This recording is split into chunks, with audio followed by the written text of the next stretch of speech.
Always surprise surprise, it's not often you get a week. Apple's upcoming iPhone design pates that day. In collaboration with Max Weinbach, I'll be sharing with you the iPhone 12 Pro Max, the 6.7-inch flagship design. It's exactly what we expected it to be. There are many little key differences between the 11 Pro Max and this device I did not perceive, so let's get into those details. There's so much here I want to say. After rescueless printing this, spend some time with it, comparing it to the 11 Pro Max series. It's a week. This is in every way of evolution for the iPhone design, and after handling it feels amazing to me. This device just feels futuristic thanks to a huge reduction in bezels, massive camera, and a smaller notch. There are so many little things on the design I did not foresee Apple doing, and I'd like to cover all of those in this video. I had so many weeks to share, but I had to split this video up into this week, and we'll be doing another exclusive on the features and more in depth on the camera and displays, including ProMotion or 120Hz refresh rate leaks, so stay tuned. i3 printed Escalus printed it to get the detail out, and comparing it to the 11 Pro Max I was pleasantly surprised with just how futuristic it feels. In no way was the square housing uncomfortable or digging into your palm like I thought it would be. This is pretty much the design of the iPad Pro, and the iPhone just reported that the iPhone would be very iPad Pro like. I can confirm without a shadow of a doubt that that is true. So where did this cat originate from? Apple would love to know, but Max Weinbach's source works with accessories, and it's pretty standard issue to receive this cat around this time. Unclear how from where, but this is legitimate. John Prosser also chimed in saying yes, this is the real deal. Max Weinbach does. One is that it's 70% complete. This gives us an idea of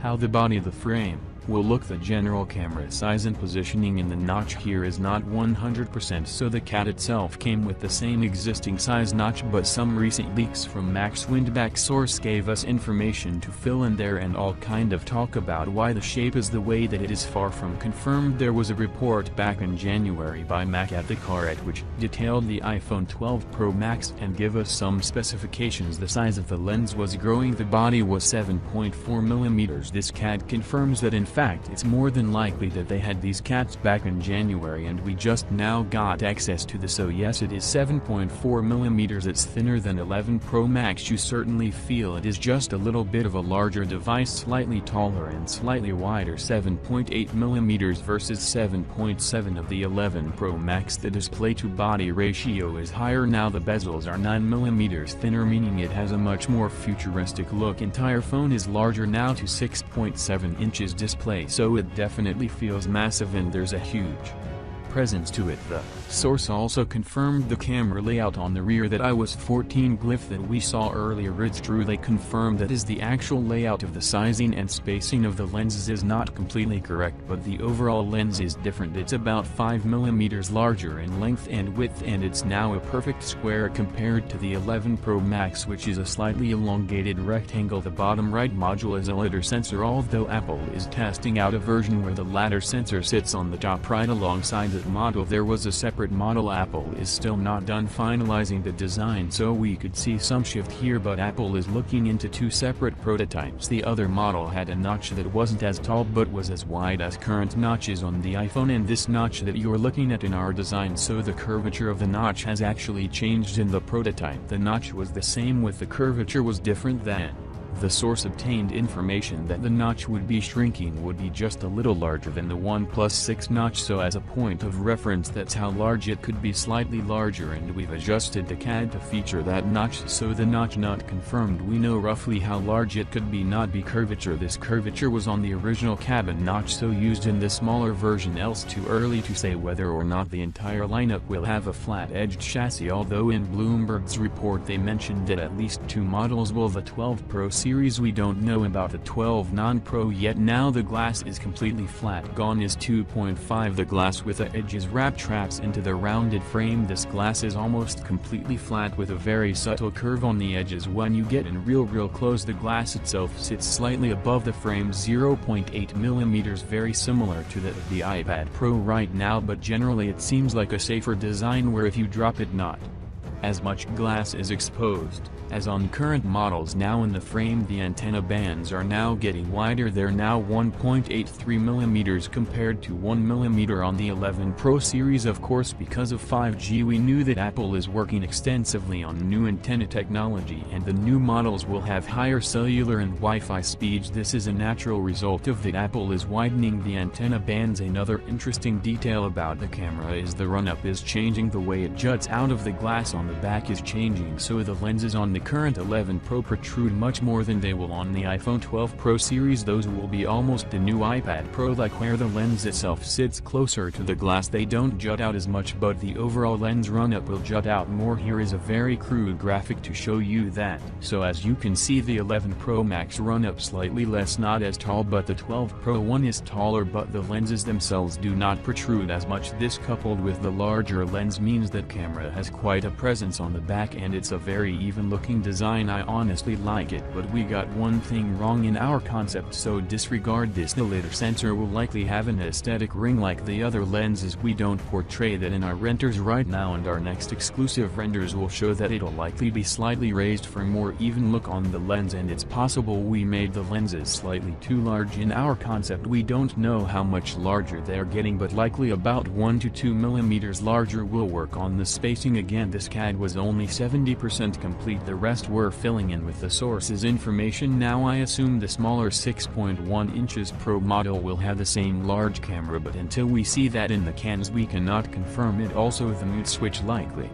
not going to be a vertical mute switch as Ben Gaskin predicted earlier, so that one is nice as it is on the new OnePlus series will likely not be happening. Another interesting tidbit is the power button now sits lower. The phone overall is growing in size, so it makes sense that Apple is positioning the button slightly lower than 11 Pro Max. This is a comfort move. I do like it. Gets even stranger, the SIM card tray, yeah, that's been relocated to the other side of the phone now. Unclear why this is happening. We can assume that the logic board is getting moved to the other side of the phone, and if you remember, compare Raja during the iPhone 11 Pro prototyping mentioned that Apple was looking into a new internal layout where the logic board sits up above the battery, and the battery, being almost square-like shape, will be taking up the bottom portion of the phone, so it would be less L-shaped, like more square-like. It's possible that that leak was just a year too early, and what's even crazier is what's replacing the SIM card tray is a smart connector. At first I was a little dubious of this, but seeing in the CAD actually printed, yes, it looks like a smaller version of the smart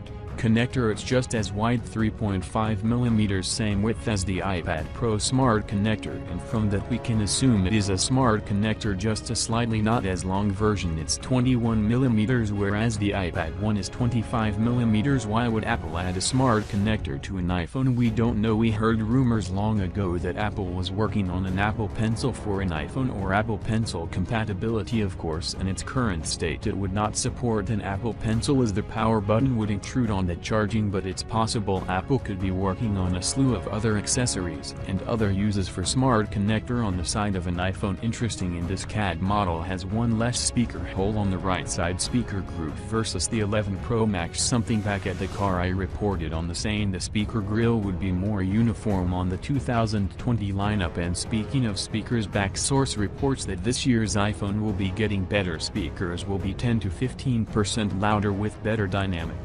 range, something I'm very much looking forward to, as the speakers have not been getting louder lately. They've been getting deeper, better audio, but not louder. This is good news. And of course the lightning port remains. Apple is not going to USB-C like we heard earlier. They're jumping straight to a portal's future, and asked why AirPower must come back. In a question I have for the engineers out there, I personally think that this would make a difference, but a square design seems more logical for Apple going forward. It seems easier if Apple really is all about miniaturization, getting the most out of every nook and cranny inside the iPhone. A square design just seems logical, where they can cram more into a thinner, smaller but wider and taller frame. And my impressions after handling this CAD model, while the bezels being shrunk goes a long way in making this thing feel much more futuristic, that in the thinner frame I love that it's thinner. You know, we didn't have to be, but the fact that it's square design and it's thinner. Now it tricks your brain into feeling like this came from 10 years in the future. Couple other things for Max Windback: the navy blue color you're seeing a lot of our renters. It is happening. Apple is looking into it directionally, testing out 2 separate versions of it. Both are fairly dark, different shades of that navy blue. Apple is also considering replacing midnight green with a navy blue, which is most likely going to happen. Also, Apple is looking into new colors for the iPhone 12 successor non-Pro model, and the colors they're looking into are a light blue shade of violet and a light orange. Out of those 3 colors, Apple is considering keeping 2, and it's unclear whether those will be replacing existing colors. I'd assume so. Let me know what you think about design. Personally, I love it that Philip did iPad Pro design on an iPhone. Needed to happen long ago, but it's the perfect design to herald the new age of 5G in an iPhone. Also, we should know more with the next set of CADs. Remember, these are old from